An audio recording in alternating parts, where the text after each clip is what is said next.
Hello ladies and gentlemen, my name is Njor and this is Njorrneys and I am currently in Rome.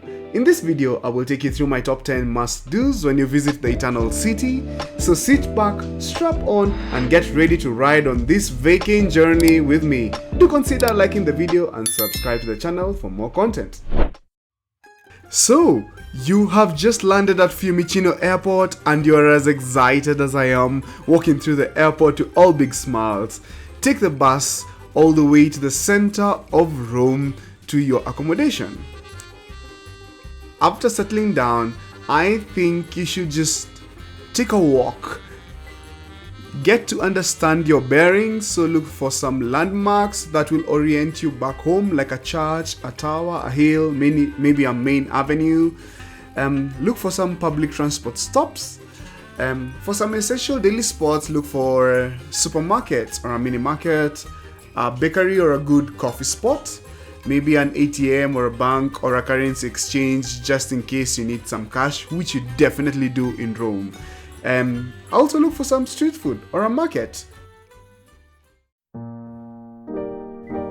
Number 9 on my list is Via Borghese, which is the third largest public park inside Rome and free to enter. The Laghetto, which is the little lake where you can take boat rides at a fee, is particularly picturesque. You should also bring some good walking shoes and some snacks for a picnic setup. However, Via Borghese is over 200 acres and too large for you to see everything while walking. I would highly recommend hiring the electric bikes available at an hourly rate so that you're able to see most of the park. All you need is to leave your driving license and off you go. There are many busts, monuments, statues of writers, poets, and artists scattered along the avenues. I would highly recommend going there early morning or late afternoon to avoid large crowds and the extreme heat in case you're here during the summer. There are churches all over Rome, each one with its own story, like the Church of St. Ignazio di Loyola, which has a large mirror placed on a stand in the center of the nave and a fake dome painted in perspective on a flat surface when funds ran out to build a real one.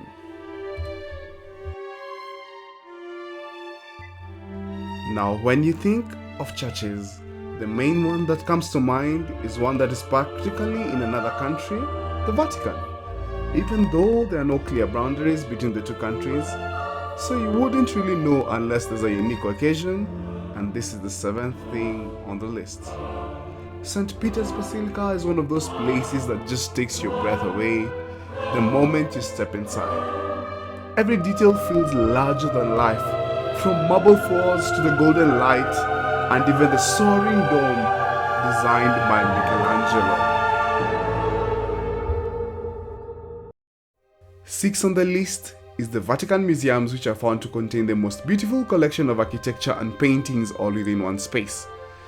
There is a unique globe in the middle of the Vatican Museums, which is a sculpture called Sphere Within a Sphere by Italian sculptor Arnaldo Pomodoro, located in the courtyard of the Pine Cone.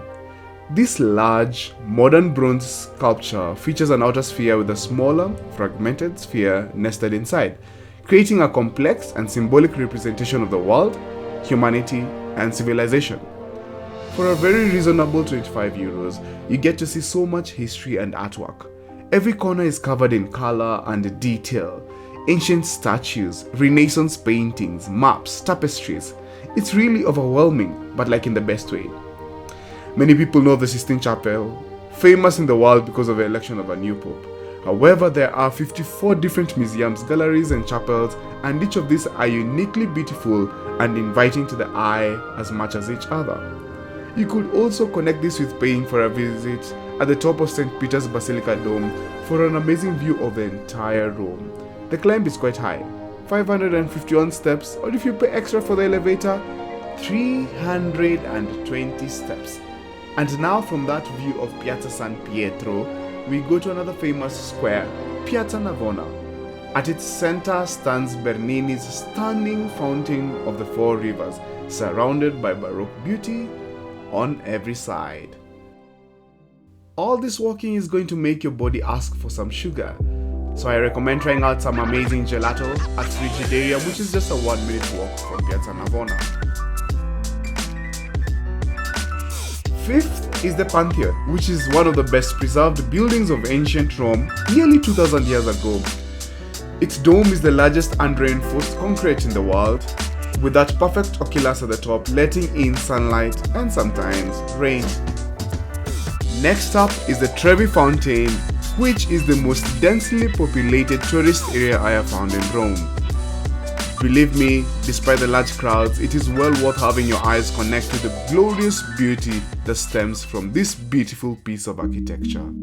Now next up, this massive white marble monument is the Vittorio Emmanuele II Memorial, built to honor Italy's first king and the unification of the country. Locals call it Altare della Patria, the altar of the fatherland, and it is one of Rome's most striking landmarks with sweeping staircases, giant statues, and a rooftop view that looks over the whole city.